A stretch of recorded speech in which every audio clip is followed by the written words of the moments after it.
அனைவருக்கும் வணக்கம். இந்த காணொளியில நம்ம என்ன பார்க்க போறோம் அப்படின்னு சொல்லி பார்த்தீங்கன்னா, பழைய ஓய்வூதிய திட்டம். ஸோ இது நம்ம எல்லாரும் அரசு ஊழியர்கள், ஆசிரியர்கள் பார்த்தீங்கன்னா, எல்லாரும் எதிர்பார்க்கிற ஒரு பழைய ஓய்வூதிய திட்டத்த நம்ம இளைய தளபதி விஜய், முதல்வர் விஜய் அவர்கள் கொண்டு வருவாரா?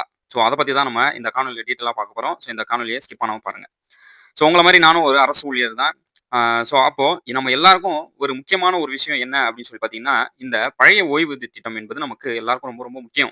ஏன் இந்த பழைய ஓய்வு திட்டம் என்பது முக்கியம் என்பது பார்த்தீங்கன்னா, நம்மளுடைய வாழ்வாதாரத்த அதிகரித்துக்கான ஒரு பழைய ஓய்வு திட்டம் என்பது நமக்கு ரொம்ப ரொம்ப முக்கியமானது.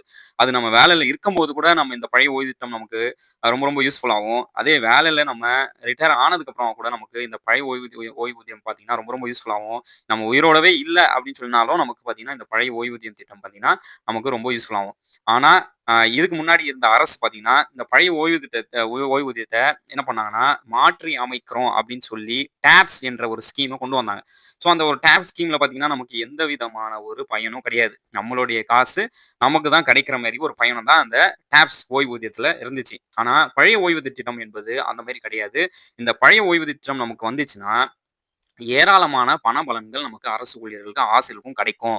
இத பார்த்தீங்கன்னா, நம்மளுடைய தமிழக வெற்றிக் கழகத்துடைய தலைவரு, மாண்புமிகு முதலமைச்சர் இது பார்த்தீங்கன்னா, ஏற்கனவே அவருடைய அ அரசியல் உறுதியில அவர் சொல்லியிருக்காரு. ஸோ வாக்குறுதியில இது ஒரு வாக்குறுதியா சொல்லியிருக்காரு. என்ன வாக்குறுதி அப்படின்னு சொல்லி பார்த்தீங்கன்னா, இங்க பார்க்கும்போதே உங்களுக்கு தெரியும். பழைய ஓய்வூதிய திட்டம் நடைமுறைப்படுத்துதல் அப்படின்னு சொல்லியிருக்காங்க. திமுக அரசு கொண்டு வந்த தமிழ்நாடு உறுதளிக்கப்பட்ட ஓய்வூதிய திட்டம் பார்த்தீங்கன்னா, அது ஒழிக்கப்பட்டு அரசு ஊழியர்கள் கோரிக்கையை முழுமையாக பழைய ஓய்வு திட்டம் கொண்டு வர அவங்க என்ன பண்ணுவாங்கன்னா, பரிசீலனை அளிப்பாங்க அப்படின்னு சொல்லி ஏற்கனவே சொல்லியிருக்காங்க. ஸோ இதனால நமக்கு பார்த்தீங்கன்னா, அரசு ஊழியர், ஆசிரியருக்கு நம்ம மாண்புமிகு முதலமைச்சர் தலைவர் விஜய் அவர்கள் நமக்கு பழைய ஓய்வூதிய திட்டம் குடுப்பாரா? இல்ல குடுக்க மாட்டாரா? அப்படின்னு சொல்லி நம்ம வெயிட் பண்ணி தான் பார்க்கணும். ஆனா நமக்கு பழைய ஓய்வு திட்டம் என்பது அவருடைய முக்கியமான ஒரு கோட்பாடா இருந்துச்சு. ஏன்னா அவருடைய பழைய ஸ்பீச்லாம் நீங்க எடுத்து பாருங்க. எங்கெல்லாம் அவரு அரசு ஊழியர்கள், ஆசிரியர் பத்தி பேசுறாரோ, அங்கெல்லாம் அவர் பழைய ஊதியத்த பத்தி பேசியிருப்பாரு. பழைய ஓய்வூதியத்த பத்தி பேசியிருப்பாரு. இந்த பழைய ஓய்வூதிய திட்டம் கொண்டு வரணும் அப்படின்னு சொல்லி ஒரு ஆலோசனை குழு கூட அவர் என்ன பண்ணியிருக்காருன்னா, ஏற்கனவே அமைச்சிருக்காரு. அந்த பழைய ஓய்வூதியம் கொண்டு வரணும். அதுக்கு ஆலோசனை குழுவ நம்ம நியமித்திருக்கோம் அப்படின்னு சொல்லி ஏற்கனவே அவருடைய அரசியல் நம்ம இதெல்லாம் வேட்பாளர்லாம் தேர்ந்தெடுக்கிறதுக்கு முன்னாடியே அவர் என்ன பண்ணியிருக்காருன்னா, இத பத்தி அவர் ஆலோசனை பண்ணியிருக்காரு. கண்டிப்பா நமக்கு பார்த்தீங்கன்னா, இந்த தடவ பழைய ஓய்வூதிய திட்டம் நமக்கு வரத்துக்கு அதிகமான வாய்ப்புகள் உள்ளது. ஸோ, அதனால நம்ம எல்லாரும் ஆ ஆசைப்பட்டது தான். இந்த ஆட்சி மாறுனா நமக்கு பழைய ஓய்வூதிய திட்டம் கிடைக்கும் அப்படின்னு சொல்லி அரசு ஊழியர்கள், ஆசிரியர்கள் எல்லாரும் ஆசைப்பட்டது தான். ஸோ, அதே மாரி நீங்க ஆசைப்பட்ட மாரி நமக்கு நடந்திருக்கு. ஸோ, கண்டிப்பா நமக்கு இந்த பழைய ஓய்வு திட்டம் ஸ்கீம் நமக்கு கண்டிப்பா கொண்டு வரணும். நமக்கு இது முக்கியம் நமக்கு தேவை. ஸோ, அதனால நம்ம இப்போவே இந்த காணொளி பார்த்தீங்கன்னா, நிறைய ஷேர் பண்ணுங்க. தாவேகாவுடைய வேட்பாளர் வரைக்கும் இந்த காணொளி போகணும். ஸோ, இந்த காணொளி பார்த்தீங்கன்னா, விஜய் வரைக்கும் முதலமைச்சர் மாண்புமிகு முதலமைச்சர் வரைக்கும் இந்த காணொளி போய் சேரணும். ஸோ, அப்பதான் இந்த காணொளி போய் சேர்னா தான் அவருக்கு என்ன ஆகும்னா, ஓ! நம்ம இது சொல்லியிருக்கோம். கண்டிப்பா இதுவும் நம்ம கொண்டு வரணும் அப்படின்னு சொல்லி அவருக்கு ஒரு தோணும். ஸோ, அதனால அதிகமா இந்த காணொளிய ஷேர் பண்ணுங்க.